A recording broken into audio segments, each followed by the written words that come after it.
Porção diária de espiritualidade. E o tema de hoje será: o tiro saiu pela culatra. O versículo principal dessa meditação diz o seguinte: vocês pretendiam me fazer o mal, mas Deus planejou tudo para o bem. Gênesis capítulo 50, versículo 20. Quanto mais você se destacar, mais atrairá a inveja. Mas não se desanime, pelo contrário.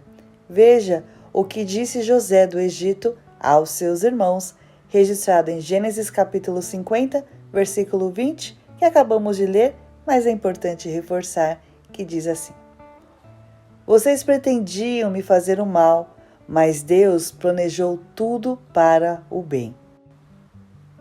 E além dessa citação do que aconteceu com José do Egito, vamos aqui compartilhar a incrível história de Daniel.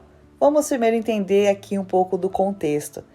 Daniel era um dos administradores do rei Dario e em pouco tempo ele se destacou mais do que os outros administradores, o que atraiu inveja. Como o trabalho de Daniel era impecável, os outros administradores e os altos funcionários atacaram a fé de Daniel.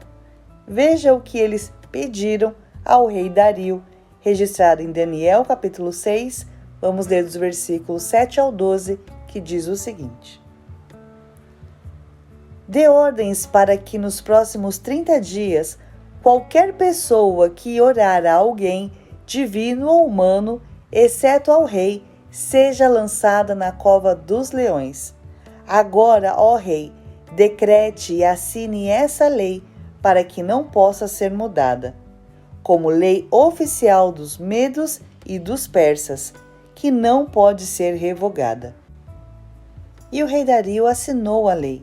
Quando Daniel soube que a lei tinha sido assinada, foi para casa e, como de costume, ajoelhou-se no quarto no andar de cima, com as janelas abertas na direção de Jerusalém.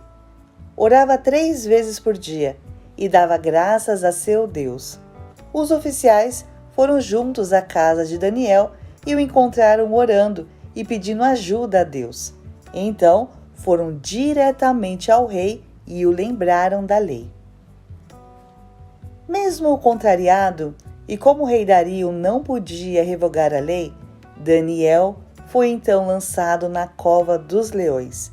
Mas no dia seguinte, ao receber a visita do rei, o rei que estava super preocupado, Daniel então respondeu, registrado em Daniel capítulo 6, versículos 21 e 22, que diz o seguinte: Daniel disse: que o rei viva para sempre. Meu Deus enviou seu anjo para fechar a boca dos leões, de modo que não me fizessem mal, pois fui considerado inocente aos olhos de Deus. Também não fiz coisa alguma contra o Senhor, ó rei. O resultado dessa história? Daniel prosperou e foi honrado por Deus, pois Deus transforma o mal em bem. Por isso, não desanimem se caluniarem contra você. Permaneça de pé e verás o livramento do Senhor. Deus te abençoe.